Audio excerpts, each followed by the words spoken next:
Hi, welcome to our channel where we share the most intriguing stories.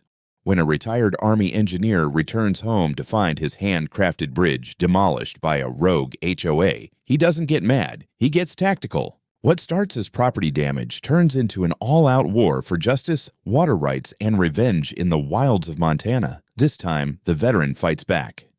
When I pulled into my driveway that afternoon, the sky was just starting to shift into that dusty Montana gold. I had 2 bags of fencing hardware in the truck bed, a thermos of lukewarm coffee, and a head full of mild irritation after spending the better part of the morning arguing with a teenager at the Bozeman Co-op about the difference between galvanized and stainless bolts. I remember thinking I'd finally get some peace back at home.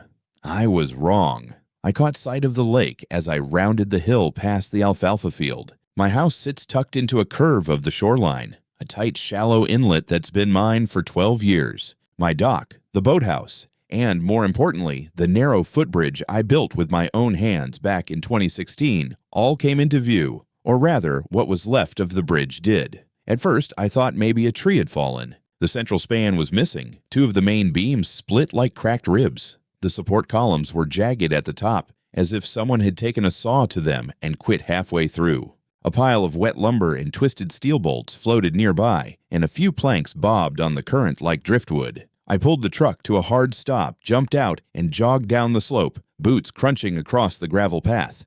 It wasn't weather. It wasn't rot. This was no accident. This was deliberate. There were neon orange plastic ribbons tied haphazardly to 2 makeshift stakes driven into the bank. Hanging from one of them was a laminated sign that read, "Notice. Unauthorized structure removed under Section 4.8, Silver Hollow HOA Visual Impact Compliance." Below it, in smaller print, "Restoration efforts coordinated by the HOA Board for Community Aesthetic Standards." I stared at it for a good 10 seconds, reading it twice, letting my brain try to process the utter stupidity of what I was seeing. I don't live in Silver Hollow, never have. My land was subdivided decades before that over-manicured wannabe golf resort community even existed. I'm not under their jurisdiction, their bylaws, their fake titles, or their smug little monthly newsletter. The only thing I shared with them was a body of water, and now they'd waded into mine. I stood at the edge of the broken bridge, fists clenched, the wind tugging at my jacket. The bridge had connected the cabin side of my property to the far bank, where I grew alfalfa for a neighboring cattle rancher. Without it, the tractor route was cut off.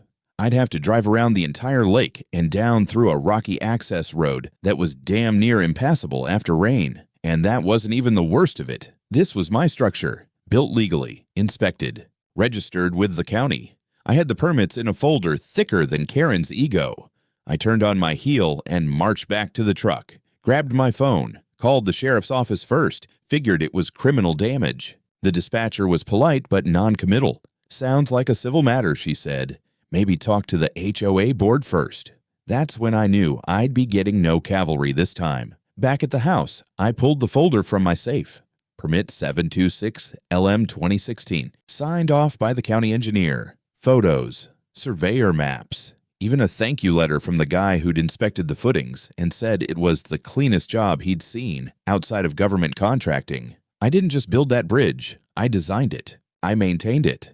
I'd walked across it every morning for 6 years, and now some HOA flunkies had taken it apart like it was a playground jungle gym they didn't like the look of. By sunset, I'd already typed up a formal incident report and emailed it to the County Infrastructure Office, the Water Rights Bureau, and every HOA board email I could find on their website. Their site, by the way, was password protected. You had to be a resident in good standing to access the member portal. I used an archived version from the Wayback Machine just to dig up their contact info. Bureaucracy at its finest. Before bed, I walked back out to the lake. The bridge was now just a memory, the far shore already cloaked in darkness. Somewhere across that lagoon sat 12 luxury lakefront homes, each with their own little boat docks, infinity edge hot tubs, and smug sense of superiority. And somewhere among them, I imagine, sat the one person responsible for this, a woman with a clipboard, an agenda, and a pathological need to control everything within eyeshot. I hadn't seen her in person yet, but I already knew her name, Karen. The next morning, I was already on the road by 7, heading toward the county administrative building. I hadn't slept much. You don't just erase a bridge from a man's land and expect him to roll over. I may be retired, but I didn't spend 22 years in the U.S. Army Corps of Engineers to let a glorified neighborhood committee tear apart my infrastructure with zip ties and wishful thinking. The Office of Land and Water Resources was in a squat tan building that looked like it had been designed by someone who hated windows. Inside, I handed over my documents and waited. After 20 minutes, a clerk named Brandon, friendly enough, mid-30s, with an overgrown mustache and a pen behind each ear, came out with a tight expression. "Mr. Dalton," he said, flipping through my folder, "I can tell you right now, we didn't issue any directive for demolition. This permit is still active, and I see no record of violation." I felt my jaw tighten. So, if someone came to you saying my bridge was a problem, they'd be told to file a formal complaint and wait for an inspection, which takes weeks minimum. We don't send anyone out to tear down structures without notice. That's illegal. I nodded slowly. What if I told you someone presented a document claiming authorization from your office? Brandon frowned. Do you have it? I didn't, but I knew who might. On my way out, I stopped at the front desk and filed a records request for any communication between Silver Hollow HOA and County Infrastructure Services from the last 6 months. That would take a few days, but I had other irons in the fire. Back home, I climbed up to my roof, where I kept a backup signal booster and accessed the cloud storage from the security cameras I'd installed years ago. Most of the cameras had been taken down, literally sliced from their mounts, but they were wireless. And unlike most HOA board members, I actually know how to configure backups. One camera tucked under the eaves of my boathouse had survived the purge. I clicked through the archive until I hit pay dirt. 2:34 a.m., 2 nights before. A white utility van pulled up on the service road. No logos, no markings, just a plain vehicle and 5 figures in dark clothing. They wore hooded jackets, no reflective vests. Not one of them was dressed like a licensed contractor. They moved fast, too fast for anyone doing legitimate work. They brought bolt cutters, cordless saws, and crowbars. They didn't even set up lighting, just headlamps and brute force. By 3:15 a.m., the bridge was already half gone.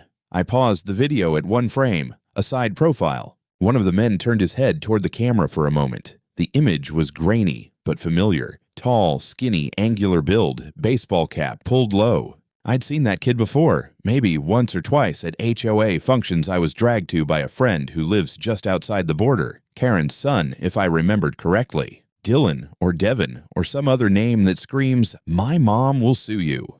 I made backup copies of the footage on 3 separate drives and printed out stills for good measure. Then I called the sheriff's office again and asked to file a formal criminal complaint. This time, I wasn't taking civil matter for an answer. The deputy who showed up was a woman in her 40s named Linda Carver. Professional, straight-faced, the kind who doesn't mind getting her boots muddy. She watched the video, nodded occasionally, and asked the right questions.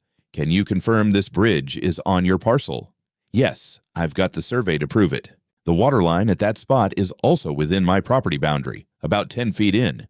And you're not part of the Silver Hollow HOA?" "Not now, not ever." "Then yeah," she said, "this is definitely unlawful entry and destruction of private property. You'll need to file with the county prosecutor, but I'll start the case report." I handed her a folder with all the documentation, permits, maps, timestamps, still images. She flipped through it with a small grunt of appreciation. "You're more prepared than half the lawyers I know." That afternoon, I sat in my home office writing the first of what I knew would be many formal complaints. I emailed a notarized affidavit to the prosecutor's office, then CC'd it to every HOA board member listed online, just to make sure they knew the storm was coming. I didn't get a response. But the next morning, a white envelope showed up in my mailbox.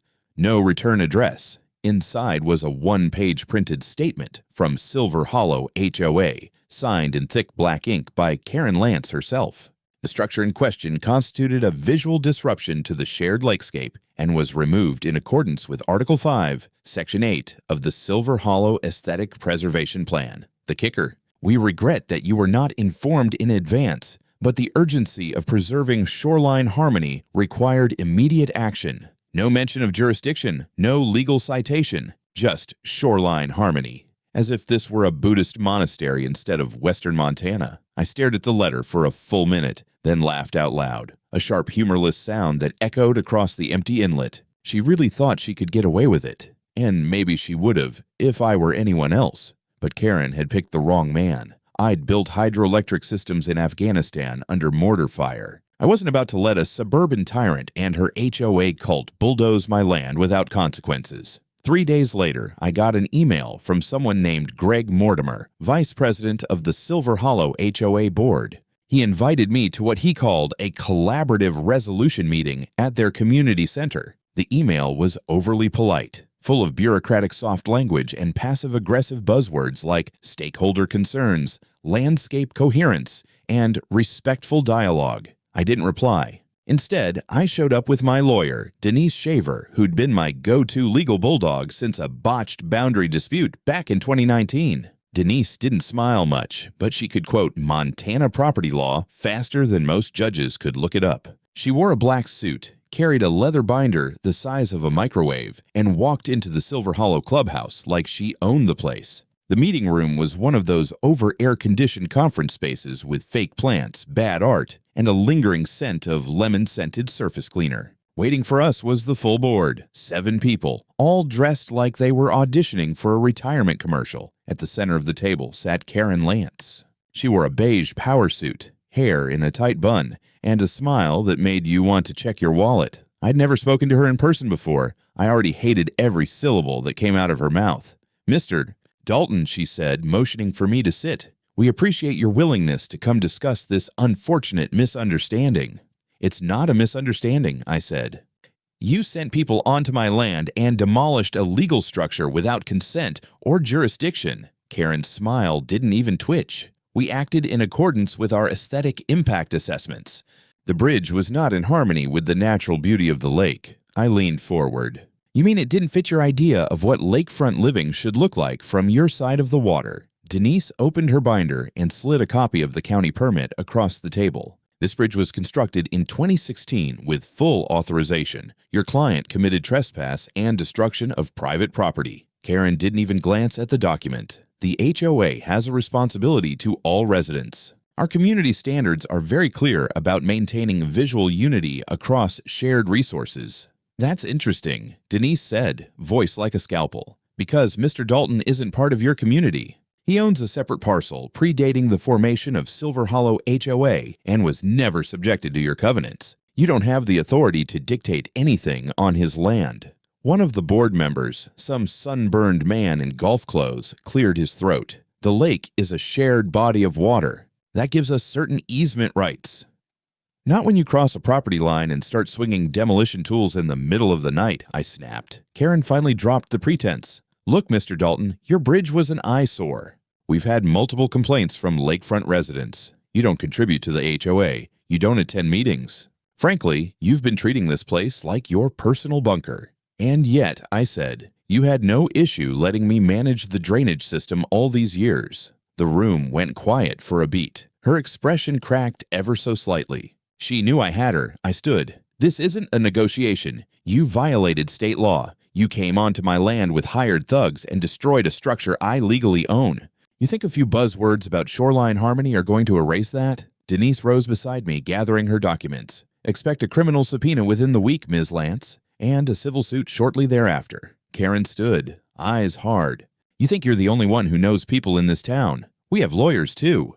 "Great," Denise said with a grin so cold it could have flash frozen the lake. "We'll see them in court." We walked out of the building without another word. Outside, I paused by the front fountain, one of those ridiculous tiered things with LED lights. HOA money at work. I took a slow breath and watched the sprinkler arc into the air like a geyser of stupidity. That evening, I got a voicemail from a local journalist I knew in passing. He'd gotten wind of some conflict between a retired engineer and a lakefront HOA. I told him to give me a few days. There was a storm brewing, but I wanted it aimed in the right direction. I sat down at my kitchen table that night, opened my old field sketchbooks, and reviewed a diagram I hadn't looked at in years. On page 12 was a hand-drawn schematic of the sluice gate system I'd built back in 2011, the one that controlled flow out of the eastern end of the lake. I'd built it. I owned the land it sat on. I maintained it. And now I had absolutely no reason to keep that water stable. The next morning, I drove out to the eastern edge of my property, where the forest thins and the land dips into a natural basin.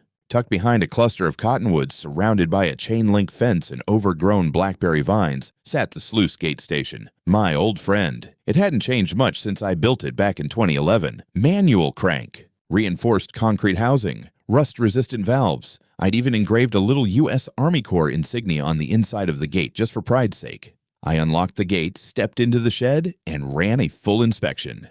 Everything was in working order. The pressure gauges were steady, the drainage channel free of debris, and the spillway dry. It was quiet in there, except for the soft whine of insects and the occasional creak of metal expanding under the morning sun. I pulled out the maintenance log and jotted down a note: service temporarily suspended pending legal review. Then I printed a laminated notice, fixed it to the interior wall, and took photographs of every step. If the HOA wanted to argue that I'd sabotaged something, I wanted a paper trail a mile long. Back at the cabin, I sent copies of the inspection log, the photographs, and a written notice to the County Infrastructure Department, the Montana Department of Natural Resources, and the HOA Board, just to make sure they understood I wasn't hiding anything. I made it crystal clear. As per my rights outlined in the original easement agreement of 2011, I was suspending all voluntary maintenance of the sluice gate system until the legal dispute with Silver Hollow was resolved. Within 24 hours, I received 2 responses. First came a polite but vague reply from the county: "Your notice has been received. Please advise if you experience any immediate safety concerns." Translation: "We're not getting involved unless someone dies." The second email was from Karen. "No greeting, no pleasantries. You are now willfully endangering shared community property. Your refusal to maintain the water level places Silver Hollow's ecosystem and residents at risk. This constitutes a violation of public duty." I read it twice, then hit reply. "The only violation I see is a criminal one, committed by your board." My maintenance was always a courtesy, not an obligation. That courtesy has ended. Then I added, "P.S. You should read your own community charter before throwing around words like public duty." I figured that would keep them stewing for a while. What I didn't expect was what came next. 2 days later, I noticed a strange vehicle parked just beyond the tree line near the sluice access road. White SUV, tinted windows, stayed there for over an hour, engine off. I hiked down through the brush to get a better view, using the scope from my old spotting rifle. Inside sat a man in a suit, typing on a laptop. Didn't look like a surveyor, didn't look like anyone from the county.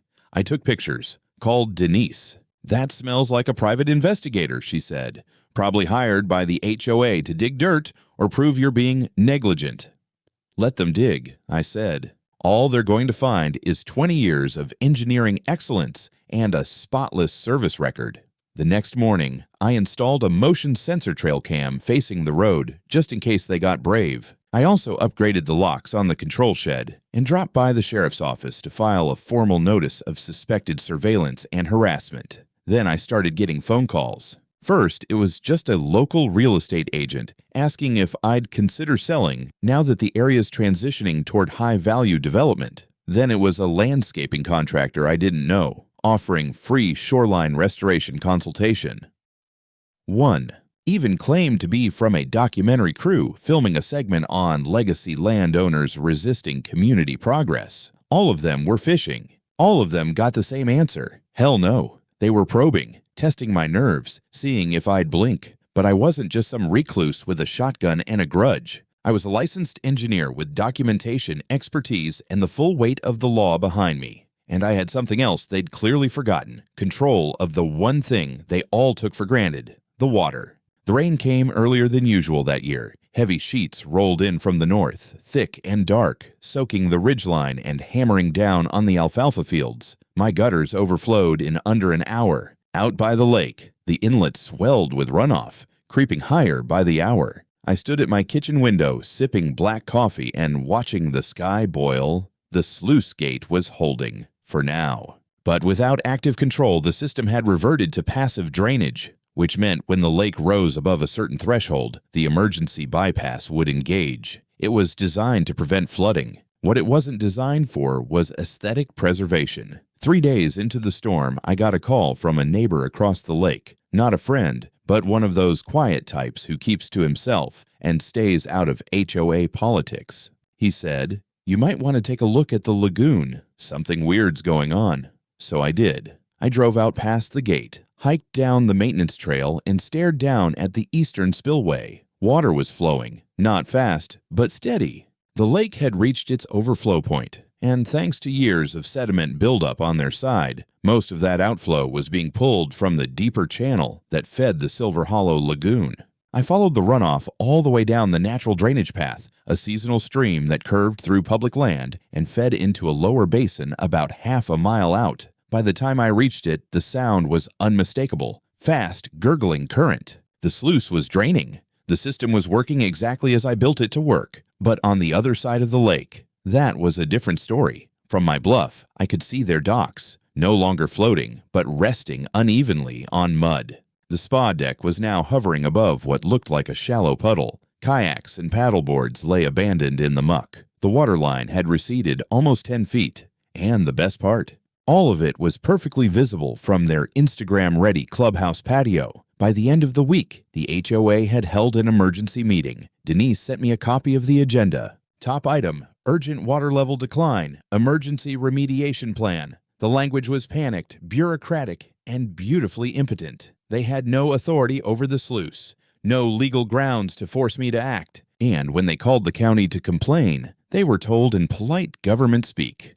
"Mr. Dalton is within his rights to suspend maintenance during pending litigation." That was when the real noise started. Local news ran a segment, "Luxury Lakefront drains after bridge dispute. Who's to blame?" They played aerial footage of the exposed mudflats, the leaning boathouses, the stranded rental villas. One anchor described it as an environmental crisis with millions in damages, while the reporter on the ground noted helpfully that the property owner at the center has a background in military infrastructure engineering. The HOA tried to spin it. Karen gave a painfully stiff interview blaming malicious neglect and a retaliatory act by a disgruntled landowner. But by then, the media had already picked up the real story. One outlet ran the headline, "HOA destroys Veterans Bridge, ends up sinking their own investments."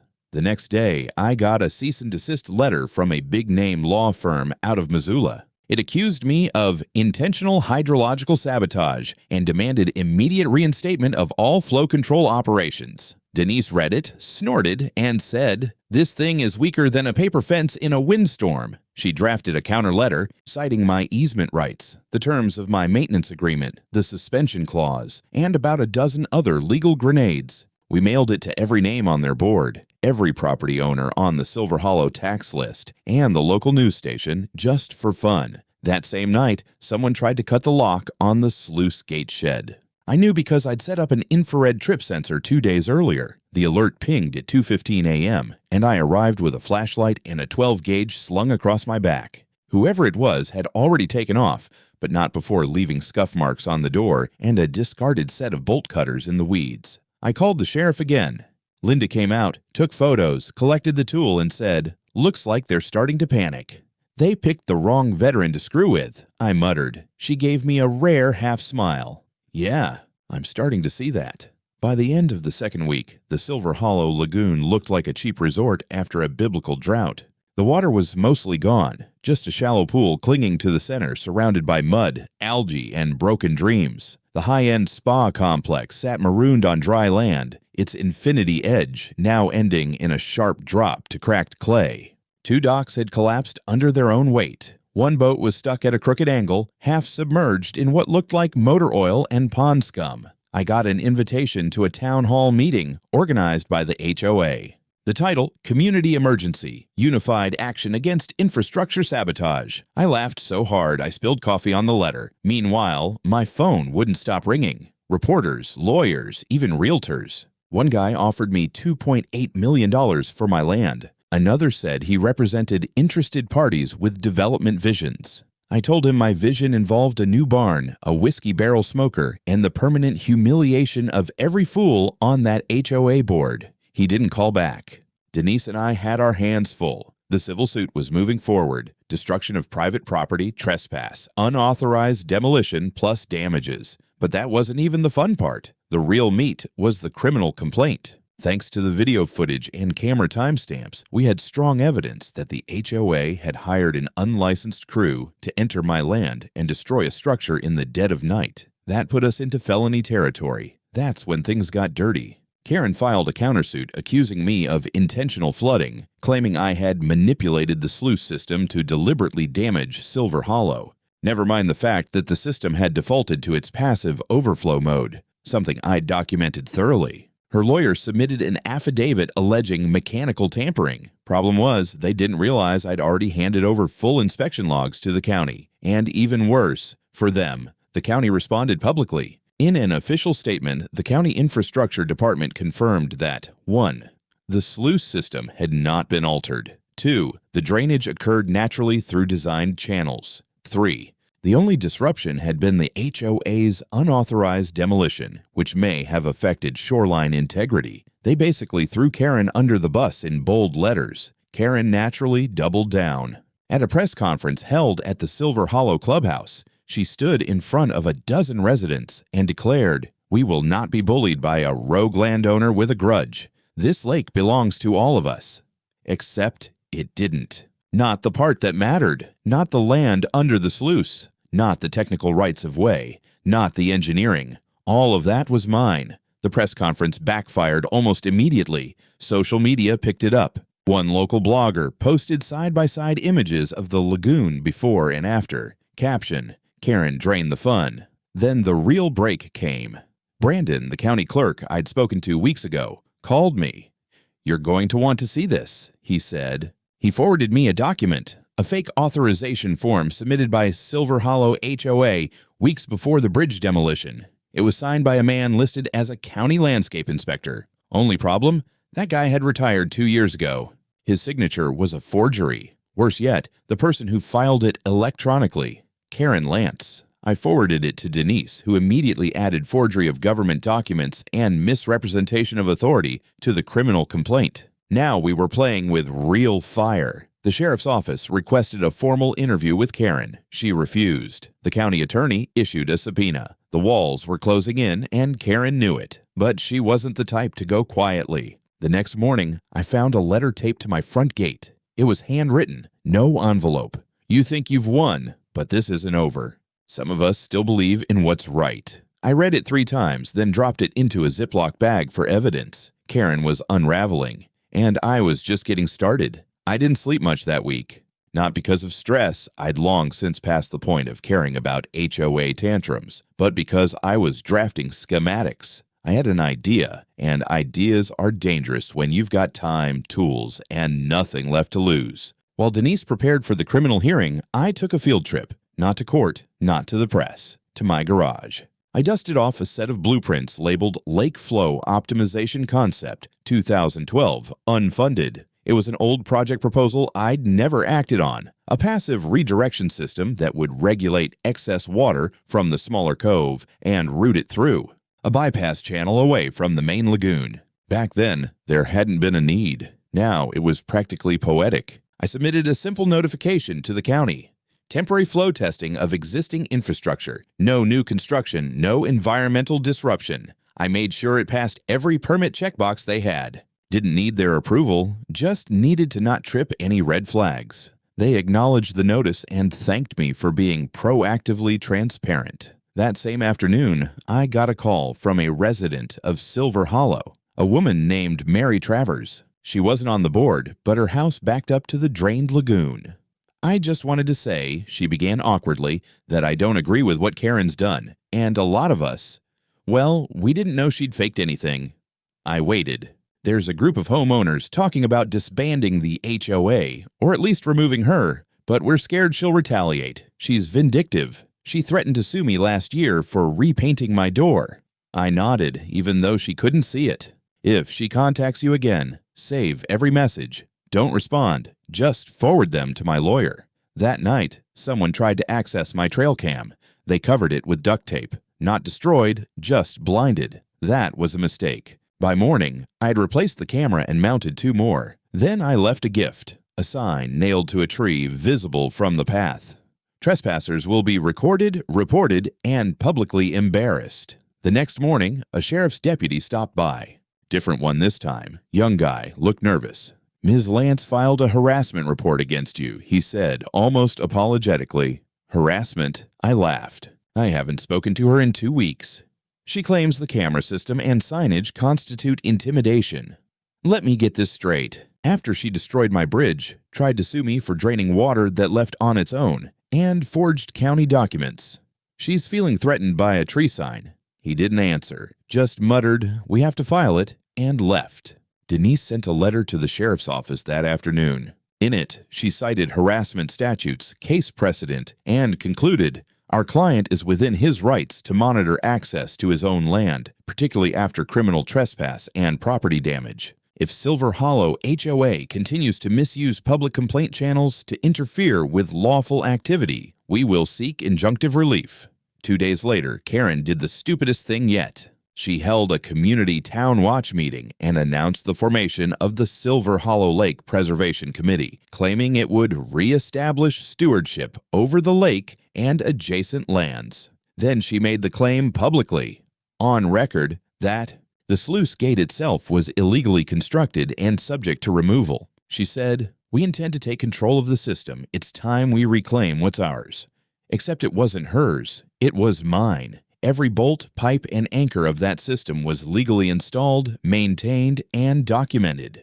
Her little power grab was about to cost her more than she could imagine. I forwarded the video to the county prosecutor. 24 hours later, the DA filed an amended charge, conspiracy to commit infrastructure interference. The noose was tightening. The courtroom smelled like old carpet and government-grade coffee. I sat at the plaintiff's table in my one decent blazer, the same one I wore to my retirement ceremony. Denise sat beside me, flipping calmly through a stack of evidence folders thick enough to stun a bear. Across from us sat Karen Lance, flanked by 2 lawyers who looked like they'd rather be anywhere else. She wore a navy blue suit, not a hair out of place, but she looked thinner, tense. Her hands shook when she took notes. Gone was the smug HOA president who smiled as my bridge sank into the lake. In her place was a woman cornered, exhausted, and circling the legal drain. The judge was a no-nonsense type. Federal boots still dusty, rural Montana stock. He didn't like long speeches. He liked facts.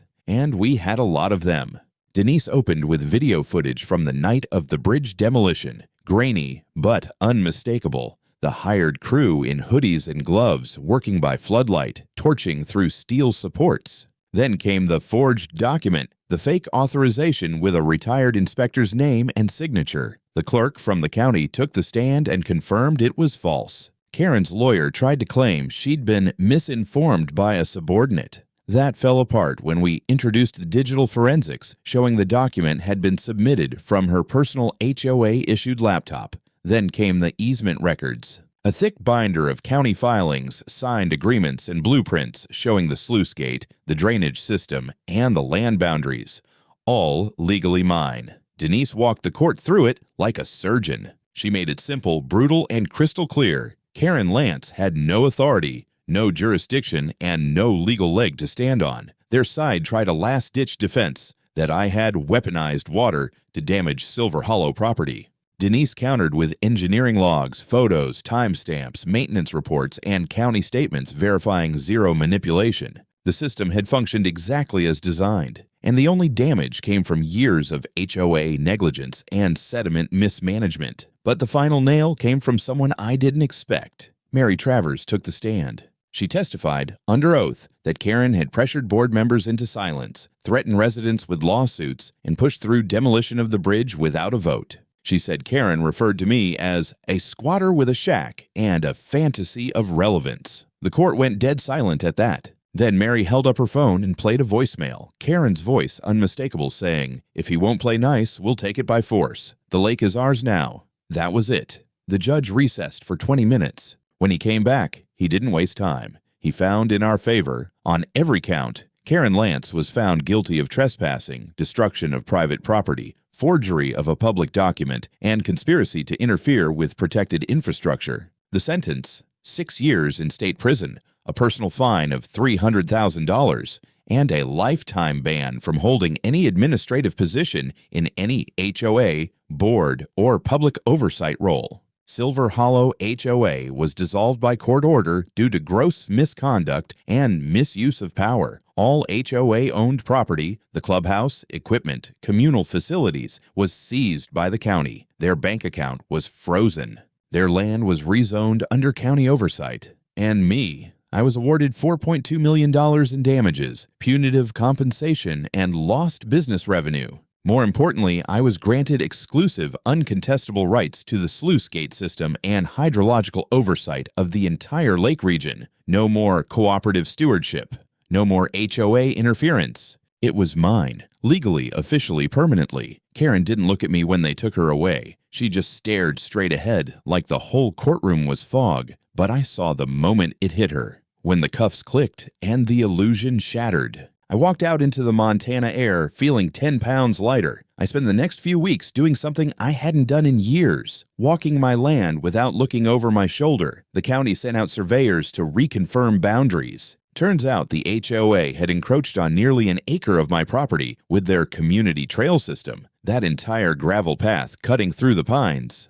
Mine. It was promptly closed and the signage removed by court order. I got a personal letter from the county commissioner thanking me for preserving the integrity of regional water systems and offering me a permanent advisory position for future hydrological infrastructure projects. I declined the desk job but agreed to consult, on my terms, from my porch, with whiskey in hand. The press kept buzzing for a while. Articles ran with headlines like, "Veteran Defends Land Takes Down Rogue HOA," "The Bridge They Shouldn't Have Burned," and "From Engineer to Executioner, One Man versus HOA Overreach." A production company even reached out about turning the story into a docuseries. I told them I'd only do it if I got final cut and they didn't water it down with dramatic music and fake tears. Karen, meanwhile, was transferred to a state correctional facility just outside Helena. Word got around that she wasn't taking prison life well. Apparently, micromanaging the chow line didn't go over so great with the guards. Silver Hollow, a ghost of its former self. Without HOA funding, the landscaping died first. Then the security patrols stopped. By the end of the month, several houses went on the market at fire sale prices. A few former board members tried to rally a replacement organization, but the county shut them down faster than you can say violation of injunction. Some of them reached out to me, not to apologize, of course, but to ask for reconciliation, mutual benefit, and in one case, a modest partnership in future stewardship. One even had the nerve to suggest a shared maintenance fund. I sent them all the same reply, no. But there was one letter I responded to. Mary Travers sent a handwritten note. No fancy stationery, no demands. Just thanks. She'd sold her house, moved to Missoula, and donated part of the proceeds to a legal defense fund for homeowners battling abusive HOAs. She included a small wood carving of a bridge. Nothing fancy, just a simple arc over a carved lake. It now sits on my mantle next to the original blueprint for the one they destroyed. As for my land, I finally rebuilt, not just the bridge, but everything else I'd been putting off. A new barn, a reinforced access trail, and solar panels along the ridge. I put up a new weatherproof gate with an automatic lock, ran fiber optics from the main road, and built a second shed strictly for secure storage. This time, I didn't just prepare for sabotage, I engineered for siege. And of course, I rebuilt the bridge, wider, stronger, steel reinforced with a timber finish that blended into the natural line of the lake. Took me 3 weeks, 2 buddies from the old Corps, and enough coffee to wake a hibernating moose. When it was done, I stood in the middle and watched the reflection of the sky on the water. No interruptions. No HOA minions measuring shoreline curvature. Just me, the land, and silence. Spring came late that year. The snow melted slow, reluctant, bleeding into the lake like an old wound healing on its own terms. By April, the water had returned, not to the lagoon, not to the spa decks or abandoned docks of Silver Hollow, but to my cove, steady and full, just as it was meant to be. The ecosystem bounced back faster than anyone expected. Mallards nested under the willow near the bridge. Trout returned to the deep pocket below the spillway. A bald eagle made regular rounds over the tree line, and every time I stepped onto the bridge, I felt it. The land breathing again, free of parasites and polo shirts and self-appointed governance. I'd posted one final sign at the foot of the bridge. engraved in weathered bronze, bolted into the timber. Only those who don't trespass may cross this bridge. It became something of a legend among the locals. Hikers would take photos. Passers-by would leave little stones or coins at its base, like it was some kind of shrine to property rights.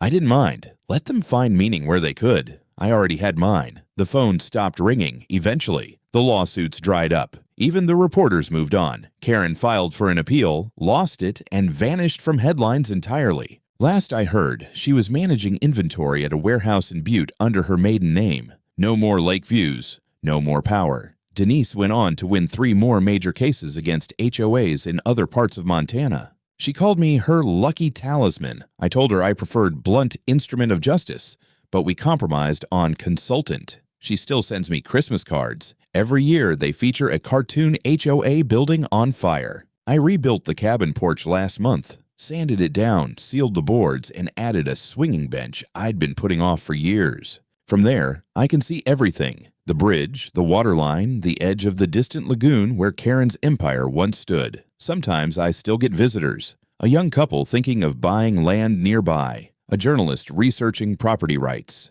A law student writing a thesis on HOA overreach. They all ask the same thing. What made you fight it so hard? And I always give them the same answer. This land's mine, not because I stole it or inherited it or claimed it with a flag. It's mine because I bought it, I worked it, I respected it. And when someone came to take it with a form letter and a bulldozer, I fought back. Not out of anger, out of principle. Then I point toward the lake, calm and blue. And that's what principle gets you. They usually leave quiet, thoughtful. Some of them smile. One kid cried. I didn't build this place for them, but I don't mind showing it to those who understand. And when the sun sets just right over the ridge, casting gold across the timber, I walk the bridge once more, slow, steady, and listen to the boards creak beneath my boots. Not with fear, with peace.